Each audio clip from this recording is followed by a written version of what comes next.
questions I need answering. Do they feel my pain through their brain, which I am capturing? 20s on my whip, I put choppers in my trunk. My big cousin did the same, so why he get hit by the pump? Quintessential thirst, why I burst on every note plan. Yeah, what's going on, everybody? It's your boy, Dead on Dave. We're back again. We're going to try round 2 of going live this fine, beautiful German morning. Had a little bit of problems earlier with the stream, but that's okay because we're back a second time. And we're going to talk NHL playoffs. We're going to talk NBA playoffs, which we didn't get to earlier. We're going to talk wrestling and a whole lot more.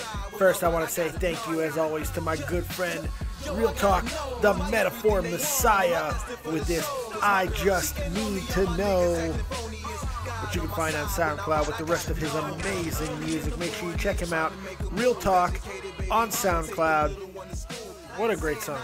This dude is so damn talented, and he takes influences from so many different places.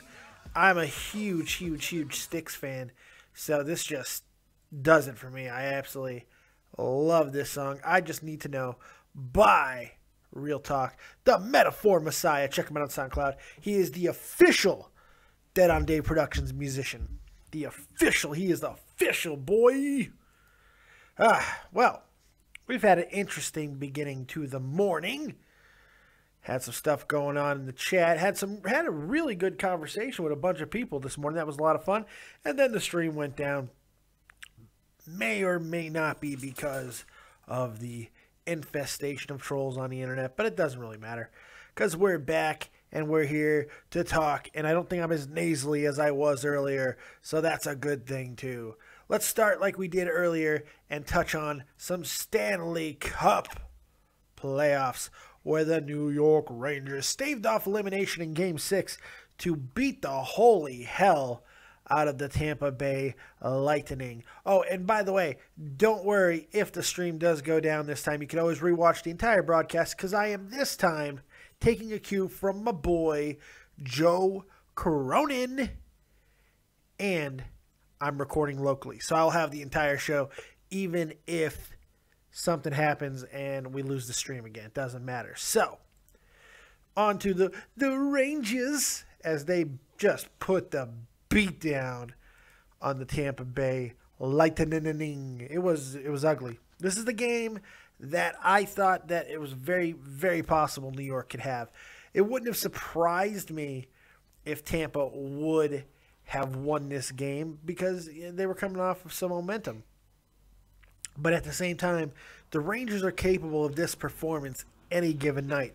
It's a very, very talented team, very deep team, and a team that can score a lot of points when they need to. So it's not a big shock to me. You know, Brassard scoring a hat trick, having a 5-point night with 2 assists to go along with those goals.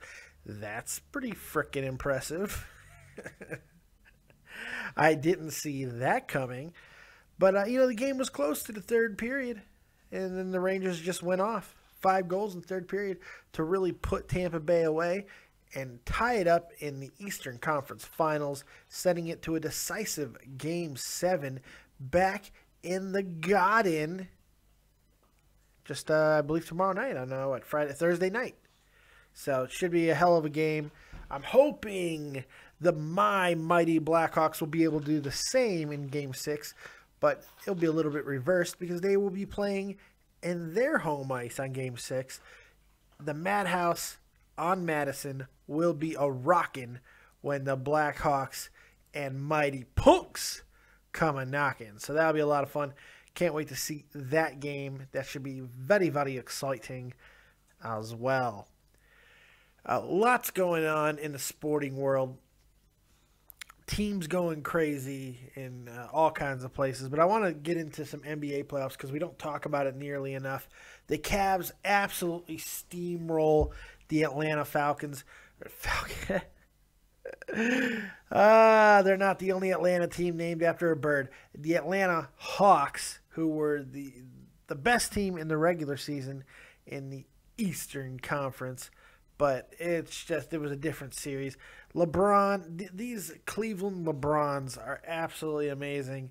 And it is LeBron James. It's LeBron James doing it. Kyrie Irving is hurt. He's half of what he was most of the season. Kevin Love is out. So it's LeBron James taking over and beating the crap out of people. That's what it comes down to. The Hawks couldn't play with him. The Bulls tried. The Bulls did what they could, but it's a dysfunctional team. I think a toxic environment with Coach Tom Thibodeau, who should be out fairly soon. They just have to decide what's the best way. I don't think the Bulls just want to let him walk because he's too good of a coach, but there's rumors and reports that he doesn't want to help the Bulls out, that by like accepting a trade. I don't know. Look, regardless, what needs to happen here is they need to come to an amicable solution that's beneficial for both people, because the Bulls can play hardball and simply keep him on the roster until all of the major coaching vacancies are filled. So it's a stalemate. So the best interest here is to go ahead and work out a deal that allows both parties to move on nicely. And hopefully that is exactly what will happen. Cooler heads will prevail. Thibodeau will hopefully get traded, and the Bulls will be able to get some assets to help them out in the future. It's time to move on. It's been a nice run. No titles came from it. The Bulls need a lot of overhauling, and they did what they could against the Cleveland LeBrons, but hey, they're just too good of a team. Too much Bron at the end. That's what it comes down to. Too much Bron. That guy is too damn good. I'm going to say something I didn't think I'd ever say. I am a Michael Jordan guy. I'm a Chicago guy. In and out. There's no question about that. I love my Chicago teams. But when it's all said and done, I think it's a very good possibility that LeBron James will go down as the greatest basketballer of all time. And this is not a knock to Michael Jordan, but LeBron's bigger, he's stronger, he can play every position, and more importantly, that's on both sides of the ball. He can defend every position. Look, it's not Michael Jordan's fault that he's not also 6'10" or whatever the hell LeBron James is. It's not his fault that he's not sick. It's not his fault he's only 6'6" or whatever Mike was. But it is what it is. You can't actually have this discussion until Bron wins a couple more rings, obviously. But I think that's going to happen. I don't think anyone's getting in his way of winning a ring this year. I don't think, even if Houston were to come back in some miraculous fashion and not lose to Golden State, it doesn't matter who wins that series. I don't think anybody is stopping the Cleveland LeBrons. Now the question just becomes what happens next year. Because you can make the argument, what is better for Cleveland if LeBron James were to win the title this year or not? Because you can look at it from both sides. This could have been a case of, because remember, he does have that opt-out clause after this year. So remember that. That's a very important thing. Yes, he came back to Cleveland, but he made sure he had an out just in case. And yeah, he can opt out after this year just like he did last year. Winning in Cleveland by himself for the first time, basically by himself. He didn't get there by himself. He had Love and Kyrie Irving. And that's the reason why he went to Cleveland, by the way, because he knew it was his best place to be able to win. Miami was no longer that destination. So the real question becomes, what does he do? Because you can look at it, he came back to Cleveland out of guilt. He left them in a really bad way. He never got him the ring, so he comes back, gets him a ring, and now his conscience is cleared. He can go play where he really wants to, which, let's face it, is probably L.A. or New York. I think those are the two destinations that LeBron probably wouldn't mind finishing his career. Both franchises have a little bit of problems making that happen at this point, I would have to believe. But I'm sure either one would make the necessary moves to add him to their rosters. Now, whether that happens or not, it's just a matter of time. You can look at it this way, too. Is it best for LeBron not to win a title? Because if he doesn't, will he feel like he has unfinished business? But at the same time, you could also look at it as like, okay, LeBron is playing his best postseason probably ever because it's on his own. And he couldn't get a title, so maybe he says, they can't help me here, I'm out. So it's just so many ways, because you never know what LeBron James is thinking. I do believe at the end of the day, he is an inherently selfish person. And that's just based off the things that I've seen from him, on and off the court. Now, I know nothing about him personally. This is just an opinion that I have of the guy that I'm basing off of just things that I've seen. So you never know what the situation actually is with Braun, but what are you going to do? You move on. Let's switch course here and talk a little wrestling. And more specifically, I want to talk a little Kevin Owens. I think it's one of the more intriguing stories to talk about because it's arguably the biggest match on the Elimination Chamber, our added special bonus pay-per-view that is a network exclusive this Sunday on the WWE Network, which you can see for just $9.99. It's really an intriguing match. Him and John Cena, champion versus champion. No titles on the line. It's just one of those really unique matches. And it's cool to see because Cena is doing more now than he probably ever has. And I say that because this is the most interesting that I have found Cena in years. So that might sound like a weird statement, but hear me out for a second. John Cena is doing more things now with this United States Open championship thing that he's doing than he has in a really, really long time. People are interested. I'm interested, because I want to see who's going to debut, who's going to come back, who'll be the guy to beat John Cena. I didn't even mind that Zack Ryder thing because Zack Ryder was very game. He went for that the 450 splash that I did not know he had in his back pocket. That was really cool, showing a little bit of extra from Zack Ryder. So, there's a lot of things to look at. Who's going to be the guy who's going to beat John Cena for that title? But that's not the question we have in Elimination Chamber. The question we have in Elimination Chamber is who is going to win this encounter between Kevin Owens and John Cena. With no title on the line, it does seem like the path is open for Owens to win and win clean if they absolutely wanted to. However, I think we who have been watching WWE and wrestling for quite a long time probably know better. It's probably going to be a very good match. I think they're going to really try to showcase Kevin Owens here, have him do a lot of offense against John Cena, and ultimately probably power bomb him on the apron just like he did Sami Zayn. Now, having him do that, you could have one major thing happen.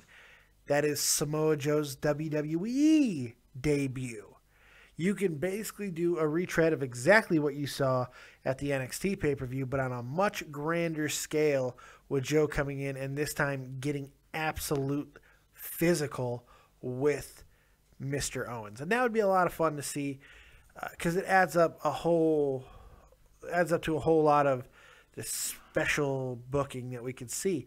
The match between Owens and Joe has already taken place, and it will show on NXT here in a couple of weeks. And that should be a really good match. Should be a lot of fun to see. But using this pay-per-view as a build for that, it only draws more eyes to the network, which, by the way, will no longer be free. You'll have to start paying for it again this upcoming month, which I don't think is a very big deal. I don't think it's a big deal at all.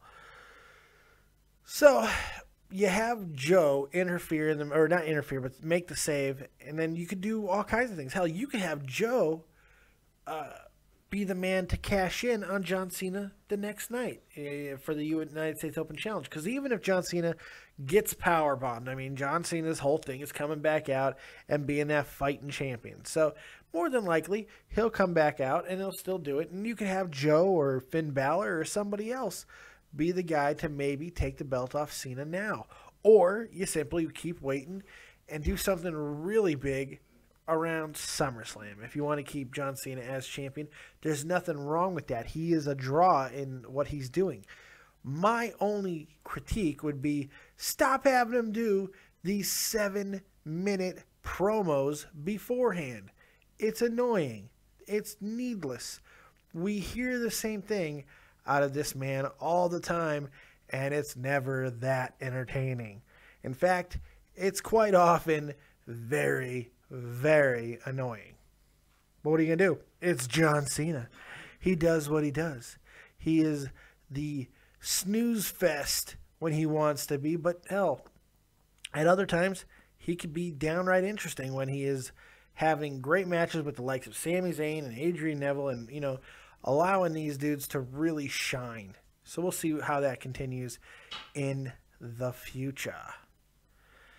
There's a lot of talk going around of what's going to happen at Elimination Chamber and how does that set up future events. Well, I think a big thing is now with Stone Cold Steve Austin coming back to the network and being I guess it's going to be monthly figure on the network, bringing this podcast back full time. I think that is huge for the WWE, and it also really gives them an opportunity to push things on Monday Night Raw just because they want to get more eyes on the network.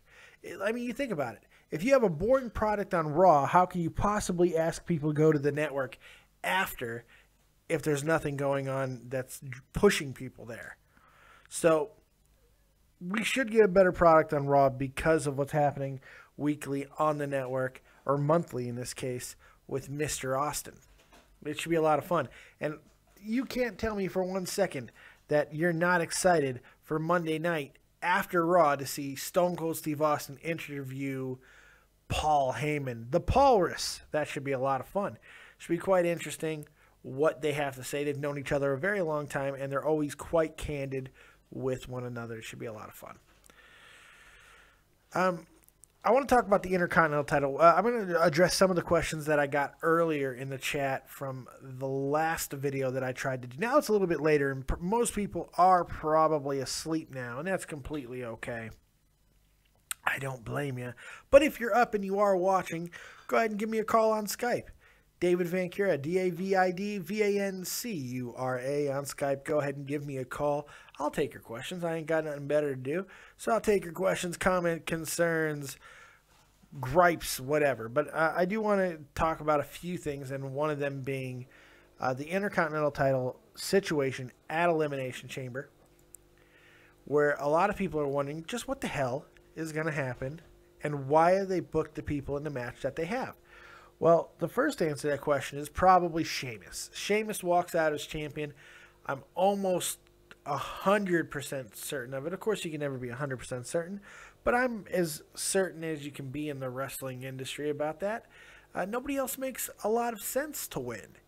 When you look at it, Barrett can win, but he's been losing a lot lately to people that he shouldn't be losing to. He lost another match to Ryback on Monday night. It's what the hell are they doing with King Barrett? I have no idea. None whatsoever. Then you have R-Truth. Who the hell cares that R-Truth is in this match? Why is he here? Why is he here? I guess it's just a little thank you to R-Truth for continuing to, be the designated jobber of the WWE. I have no idea. But he's there, and he should get beaten up pretty good. He'll take some spots. That's the one thing about Truth. He doesn't mind getting his hands dirty and taking some really nasty bumps. Rusev and Dolph Ziggler, they're in limbo because they're an angle within a gimmick match. I mean, that's never good. That never works out well. Having a feud is one thing. You can have a feud and be in a match together. Hell, a match like this together, a gimmick match. Hell, Ryback and Rusev were just in that situation, and they're going to be in this match together. But the emphasis isn't there because it's not about a feud anymore. It's an angle. They have a love triangle angle. And that's what makes a big difference to this situation. Because now it's going to be more about that than it is going to be the Intercontinental title. So both guys will probably just end up getting each other eliminated in a really lame-ass way. So those two are a non-factor. So really what it comes down to is Sheamus and Ryback. And who would you rather put the belt on? Well, basic logic tells us that Daniel Bryan was a face. He was the last champion. So Sheamus, being a heel, has a better chance of being champion now. So the face is probably Ryback in this case. Because I think he's the next guy to probably have the best odds to winning this match will go after him. And it'll be quite interesting to see how they continue to go with it. Now that guys like Neville have been cleared out, and whether or not he's hurt, that's still up for debate. But Neville is in a situation with Bo Dallas now, who are also having a match at Elimination Chamber. So, where do you go with that situation? Who's left for Sheamus? Well, Ryback is there. They had a failed feud with Bray Wyatt.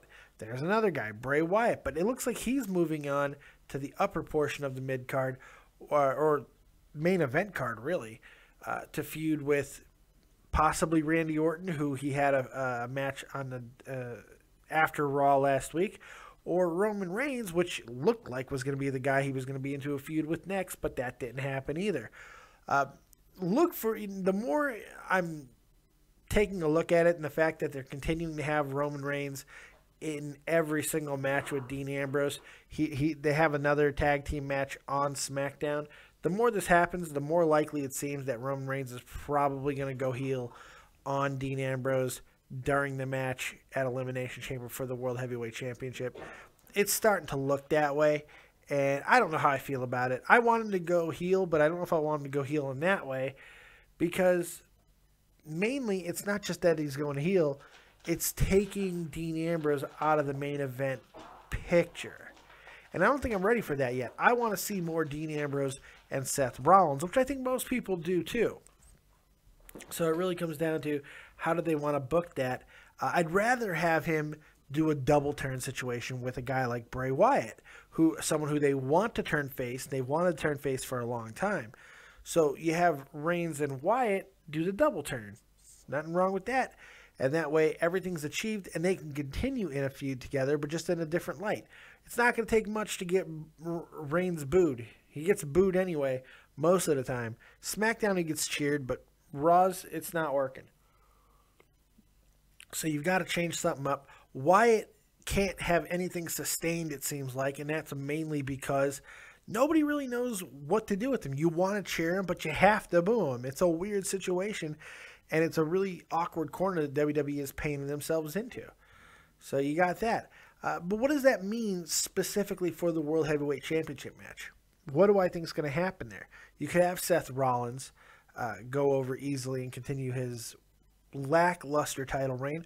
Or you could pull the trigger and have Dean Ambrose win.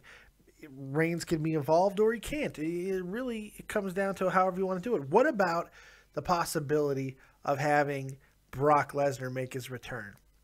I know he's not supposed to return until SummerSlam, but this is a really good way to get eyes on the network and make things a little bit hectic going forward, especially into a pay-per-view like Money in the Bank, which is the next pay-per-view. So it's quite interesting to think about what bringing back Brock Lesnar at this point, just destroying everybody, would entail. But I think it's more likely that we're going to be seeing some more Authority breakup teases coming up soon. And then that's how they're going to be bringing back Brock Lesnar, because the Authority, I don't know if they're going to be going face, but they don't have to go face to bring back an obstacle for Seth Rollins. That's kind of the beauty of it. So lots of options there.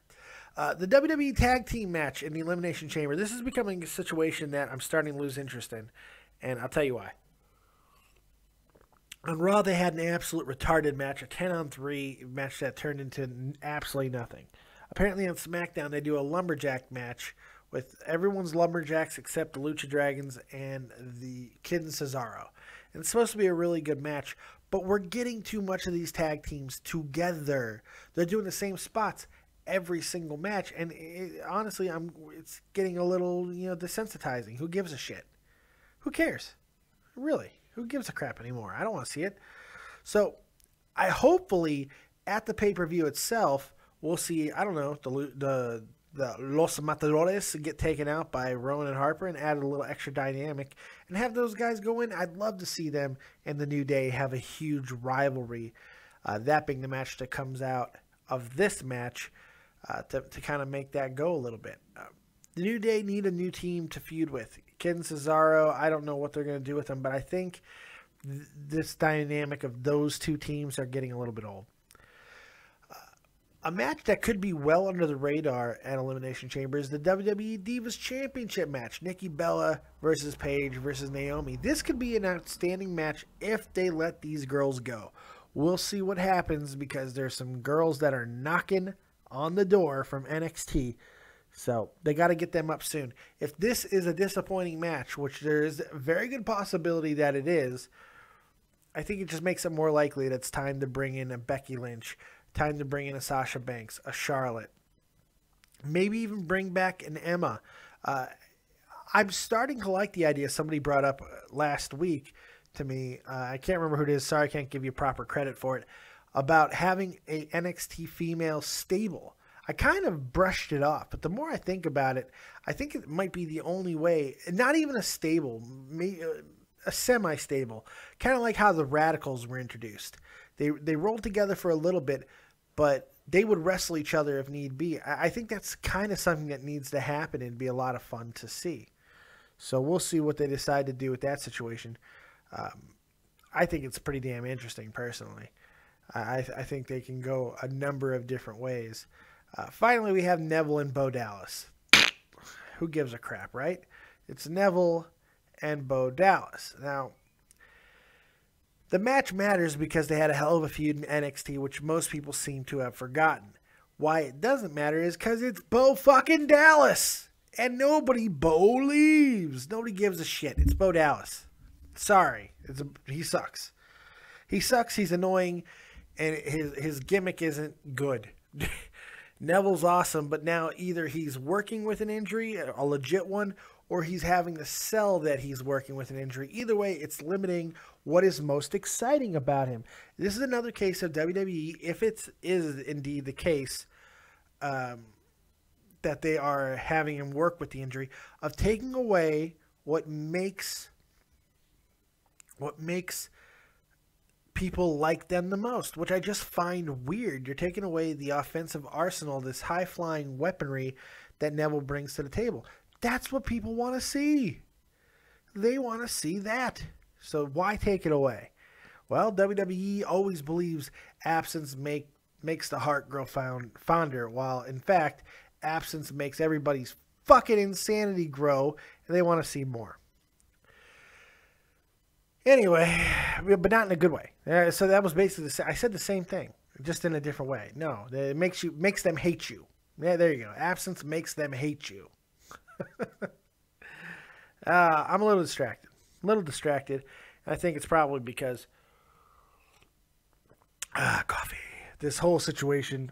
And I'm just gonna bring it up real quick because I did talk about it earlier, but I already deleted the video from earlier where I went live and the stream was crap. I already got rid of that. So it's interesting that people are losing their minds over an online situation. Oh, look, this nobody likes onions thing is stupid. And I'm going to agree with Joe Cronin where let them do what they want to do. You know, they want to fucking shit on Tommy NC 2010. It's not cool. But it also doesn't need to be I don't think it's a situation where they need to be taken down. You know, they're assholes. They're a friggin' shock jock channel that does shock jock radio. Not very good, but shock jock radio nonetheless. And this is their way that they do this is how they express themselves. This is how they do the thing. So fuck it. Fuck it. I may not like it. I don't like the fact that they're making fun of my friend in a really harmful manner, I believe. But there's no point in going on a full-out assault on them. I understand they made fun of me on their latest show. I didn't watch it because I don't give a shit. But that's the thing. I think that's the most important thing because they don't give a shit. Whatever we say to them, even though they did apologize on Twitter, anything that is said, they don't care because that's their shtick. They don't give a shit. Comedy has no limits, so we don't care. We're just going to go. And that's kind of where I am. I don't care what they say about me. I'm fat. I'm on a couch. Oh, yes, I'm on a couch. Oh, your microphone looks stupid. Yes, my microphone looks stupid. I have a really good mic, but I live in an echoey room. It's a condenser mic, so it picks up everything. So I built a little sound dampening device with my own 2 ingenuity-driven hands, and I put the damn thing on here. Ah, I'm poor. Ah, yes, all these things are true. I'm poor, I'm fat, and I'm in Germany on a couch. Oh no. It's okay. Look, I made my bed. I made choices. I joined the army. I got hurt. I stayed in Germany. This is the life that I lead. But let me tell you, I love doing this. I love podcasting. I love talking. I feel no more alive than when I am doing this. This takes my mind off of everything. This is how I express myself. This is how I get things off my chest. This is how I deal with the insanity that goes on in the world that I simply am not a part of anymore. I don't feel connected to things as I once did because I'm simply not out in the world. So I use podcasting to do it. And I'm certainly not going to let a couple of guys who are probably doing the same thing, by the way.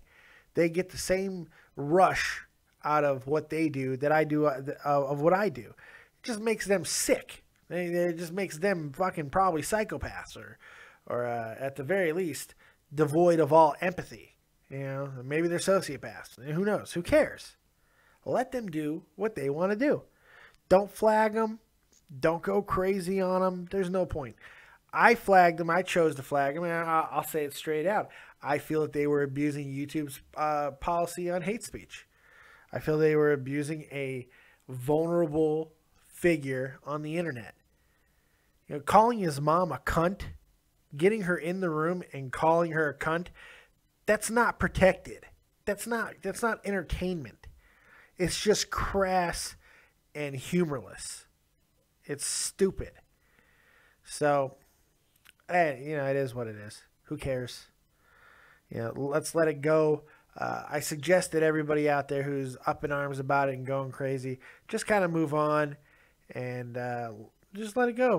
Go watch Frozen and let it go. What can I say? That being said, if there is humor to be found in possibly going to war with these guys at some point, I'm sure that we'll find a way to siphon off as much humor as humanly possible. Because that's what we do. We want to make it fun. Make it fun and do our thing. That's all we care about. That's what Joe Cronin cares about. That's what I care about. That's what Tommy C cares about. Speaking of Tommy C, he is still on his honeymoon, so I'm still doing In the Crease with Tommy C every day, Monday through Thursday over on Shot from the Point, the most badass hockey channel on the old YouTube. And I'll be doing it again today. In my crease, I will have good old Matt Kazar, Matty Isis, joining me, and we're going to have a good time. Will he do better than my special guest from Time yesterday, Last Night Dave, who has become a hit? People love Last Night Dave. He was disheveled. He was crazy looking. And you know what? He just wanted to drink some milk. That's all he cared about. It worked out bad for him in the long run. I tried to tell him. I tried to warn him. Didn't work. That's some damn good coffee. Okie dokie. So, I think we've hit just about everything worth hitting on. Oh, you know what? Cubs. I want to talk some Cubs real quick. I want to talk a little bit of Cubby. Cub. If you are a baseball fan at all, right now there is a series going on. The Chicago Cubs and the Washington Nationals. Two of the best teams in the league. A first-place team and a second-place team. Sorry, the Cubs are the second-place team, and it makes me sad. But these two teams are really good at the moment. And they're built very similarly. They're led by young talent. And two of the most exciting players. Oh, crap.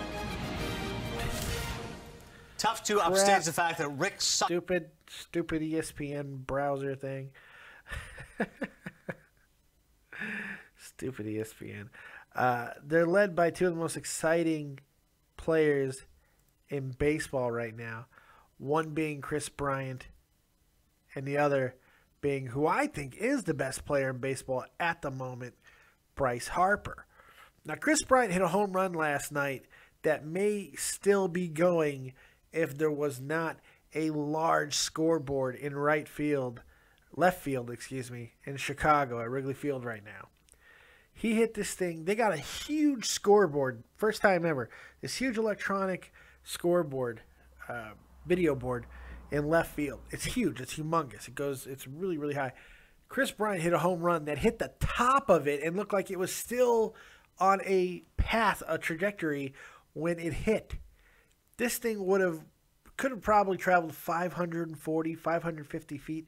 I'm sure somebody's going to do the math on it and say what the estimated distance was, but I guarantee that was a mammoth home run. The Cubs do win 3-2, and they move to 25-20.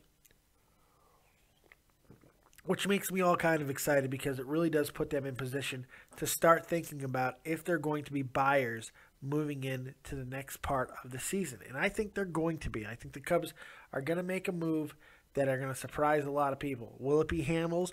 Will it be the guy that they beat last night in Jordan Zimmerman? That's a very good possibility if the Nationals want to go that route. I don't think the Nationals are going to trade Zimmerman. I think it's more likely that they're going to re-sign him and trade someone like Strasburg, even though his value isn't where it used to be. Now, all this talk about Chris Bryant is great, but the guy who won the game for the Cubs is another super rookie, Addison Russell, who has been just flat out average for the most part. He needed a game like last night. I believe he went 3 for 4. He had a great game, and the game-ending RBI double that I think actually got scored as a single. I'm not sure how it's going to be scored. It was the run scored before he got to second, so it should be scored as a single. But a walk-off, beautiful game-ending RBI from Addison Russell, who had a really good game. When you look at what he's done since being called up, playing a position he's never played before, you got to like the things that he's doing, the adjustments that he's making. He's doing quite a good job, man. We're talking about a kid who has 29 hits on the season. He's got 11 friggin' doubles already, 3 home runs, 13 RBI, and he's walked 8 times. He's also struck out 44 times, which is not ideal, but, you know, it's coming. He's getting better, and he's playing a very serviceable second base, and he seems to be getting better there every single day. So Addison Russell looks to be a keeper, and it's a lot of fun to watch right now. So my Cubs are making me happy. The White Sox, I believe, continue to lose, which always makes me happy. And let's talk a little football before we get out of here. I feel like rapping. I feel like talking. I'm rambling. I'm a rambling man. Hi, baby. Bye. My wife is walking through the room, so I'm saying hello. Hello, wife. Yeah, so the Chicago Bears got embarrassed a little bit because they because they went and made a signing that was ill-advised at best. Ray McDonald. Coffee went down the wrong tube. Oh, God. That didn't feel good. Anyway, Ray McDonald had a terrible... Look, the guy he's hit women. Plain and simple. He's been accused of it. There's ongoing investigations and all of this stuff. And now he went and did it again. After the Bears signed him, he got arrested. And the Bears have subsequently cut him, rightfully so. But there are a lot of people calling for sanctions against the Bears for making a stupid signing. They've already gotten sanctions. Look, they're going to have to pay out probably $150,000 as some sort of a recompense for the signing. Because there's something about it, I'm sure. I read something like that. But losing a player that they signed early on to be the stopping force in the middle of this new defense is, believe me, sanctions enough. Because who are they going to find to play that position now? That's what it comes down to. So, hey, by the way, if you want anything about your team talked about, NFL stuff, go ahead and hit me up in the comment section below. I love talking football, even though it's dying in front of my eyes because it's so freaking boring and pussified.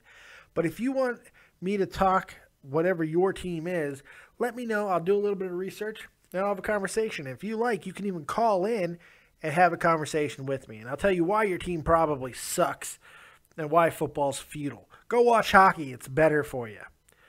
Other than that, I think we're about going to get up out of here because I got nothing to talk about. I talked about plenty. I feel pretty good. Nobody really in the chat. So, yeah. We're going to go ahead and get up out of here. Thank you guys for joining me once again right here on Dead on Dave Productions. Hope you guys enjoyed the show. It'll be up shortly, and you guys can leave whatever comments you like in the comment section below. Sorry that the first one got rained out by the trolls, but you know what? That's the risk we run for doing what we do. So thank you once again to Real Talk, the Metaphor Messiah, Jacques Davis, for allowing me to use his tracks. This one, I really need to know, one of my favorite Styx songs as a sample here for an amazing rap song by the Real Talk, the Metaphor Messiah. Make sure you check him out on SoundCloud. The information's in the little ticker there, and it'll be in the description box below. Also, make sure you check out my boy Rockin' with Dawkin by Patrick Glenn. Great little show, very funny, because it's just a dude talking about Dawkin. That's hilarious.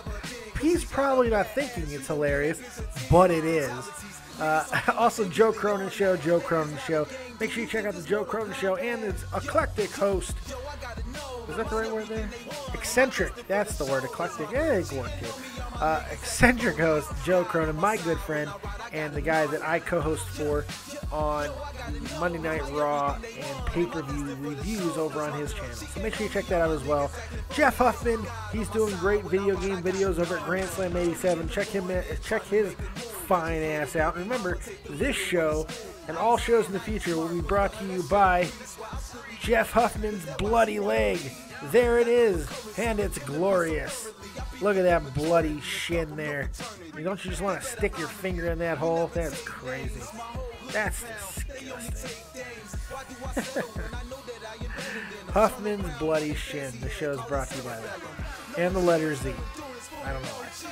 But other than that, that's all I got. Shot from the Point, hockey channel. I'm on there. Make sure you check that out. Very important, good stuff going on. And if you want any of your things advertised on this show, get in touch with me. Either right here in the comment section, on Skype, Dead on Dave V, or I'm watching this dog we're babysitting, dog sitting, lick its vagina. It's disgusting.